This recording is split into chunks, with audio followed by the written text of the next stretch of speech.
Hello guys, he says 6-7 breaking news. Okay. He says Bago 6-7. tayo magtapos, paalala sa mga babiyahe, huwag kayong tataka sa pagbabayad, ha? Ang pausong tawag dyan, Mel, noon ay 1, 2, 3. Anong panahon namin? 1, 2, 3 nga. At ang mga nagigipit naman, kumakapit sa 5, 6 na Alam pauta. natin yan, oo. Ang dami mong baong terms, Emil, ha?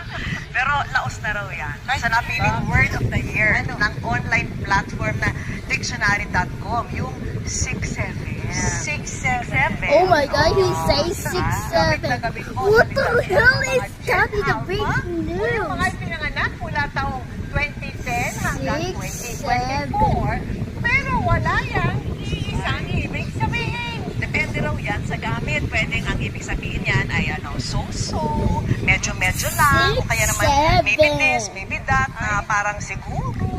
Pero wala raw talagang ibig sabihin. 6, 7.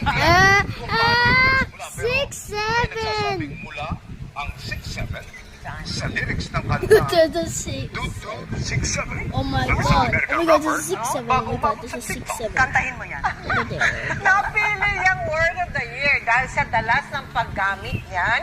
At syempre, pag-search niyan online, ayon sa pag-aaral ng Why is he dictionary.com. talking? What the? It's very stupid. 6, 7. Cheryl. Alam mo ba yun? Ito yung chorba at Cheryl. Alam